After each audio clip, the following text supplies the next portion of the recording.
How's it going, everyone? The Sons of Queens here. Michael and I doing this bit about the social dilemma. And the topic today, right now, is take it away. Comparison to other technologies of the past, such as radio, TV, and video games. And the argument that we will get used to social media and the internet, just like we got used to those technologies. So the kind of the proponents of non-regulation of social media say, since these technologies have been introduced worldwide, the quality of life has improved a lot. Um, and they don't see any reason why this should be different. And the proponents of regulating social media say there's a big difference here, being that the processing power of machines has increased by a factor of 1 trillion since the 1960s. That's a lot. It's a lot. Our brains have like 100 billion brain cells. Yeah. Mine probably has like, did you say 100 billion is how many? 100 billion is how many the average brain has, according to Google. I probably say I'm like at 74. 74.00. There's 74 processing units in there. It's kind Yeah. of tiny. It's very efficient, though. Um, Very efficient brain. so no, I think I have a good amount of brain cells, just not all of them are working at the same time. Mm. There's a bad algorithm in there. I got a lot of cells, but the algorithm needs optimization. Yeah. So, and it's getting to the point actually where the algorithms that program social media are so complex that the writers of those algorithms cannot comprehend them themselves, or they can't explain to somebody else how this actually works. That's interesting. It's like I made this, but I don't know how it works. But I made this, or I helped make this, or the team made this. We developed this, but we don't know what we're doing, or we don't know how it works anymore. It's kind of interesting, right?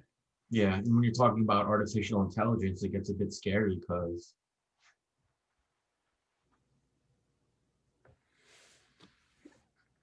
who knows what's going to happen.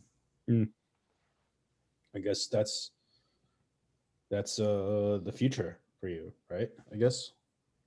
All right. So do you think we'll get used to it? I don't-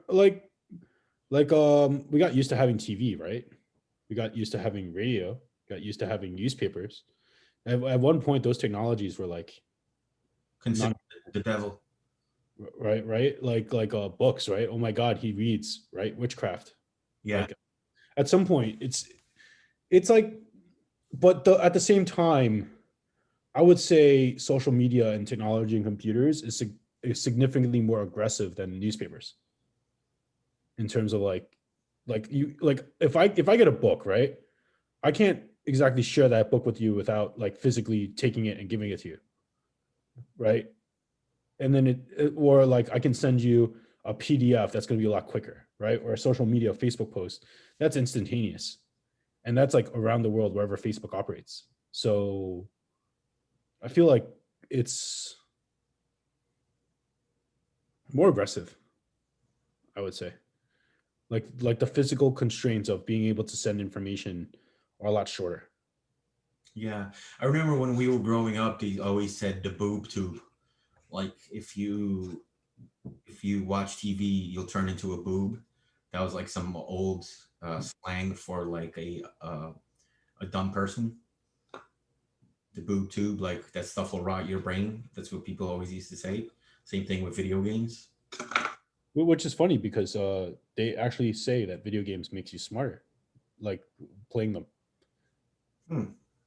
That was actually an interesting counter study, like something about people that have they used it to treat something. I forgot what it was, like playing Tetris, hand-eye coordination, quick thinking, collaborative teamwork. Like if you play like a MMO, like multiplayer game, than I like see you that. work with people. So See that. yeah, I mean there's like pros and cons, right? So And then, like with video games, everybody said violent video games will create violence. yeah, It is creating more violence among young people, where the statistics show the opposite. I mean it's definitely interesting. Like you can argue it either way, and then we all we know is that the technology's there. Like that's the only certainty we know, right? Like Facebook is a real entity that operates. The computers we use are real, and everything else. Like this is more objective, and then how it affects people can be argued either way. Like Yeah, that's more subjective. yeah. This part of the documentary is like the, the Pandora's box is open, so it's not a matter of if we're going to get used to it; it's how we're going to get used to it. And I do think it's going to change us significantly more than any of the past technologies like TV and video games and radio. I feel like social media has been able to incorporate all of that in one shot. Oh yeah, Like I want to watch TV or I want to watch what I want to watch. There are videos on social media, right? yeah. I want You to can't go play. count YouTube. There are movies. I want You to know, go play video games. I'll go on Facebook and play video game like so Facebook games with my people like you can even play like video games streaming on Google Stadia now and like socially with people. So it's it's exponentially grown to the point where it's like the movie, like you were saying, basically makes the point that we've not evolved like a trillion times better as human beings, but the technology has evolved like a trillion times, or something like that. Probably not being that accurate right now, but um, yeah, I think like my mom was able to connect with a lot of old friends from like Denmark because of Facebook. Same here with my mom. She connected with a lot of old friends from Poland. So, and that's all possible because of social media. So that's a plus, right? And then the question is like, where does it go from there? You know? Yeah, that's a good segue into our next topic, which is false information and tribalism, where you're not just connecting with family members and people you know, you're connecting with a whole bunch of people you don't know. That share your same views, right? And then you make like an echo chamber, kind of. Yeah, and Right. that's a big one that we're going to discuss coming up for you.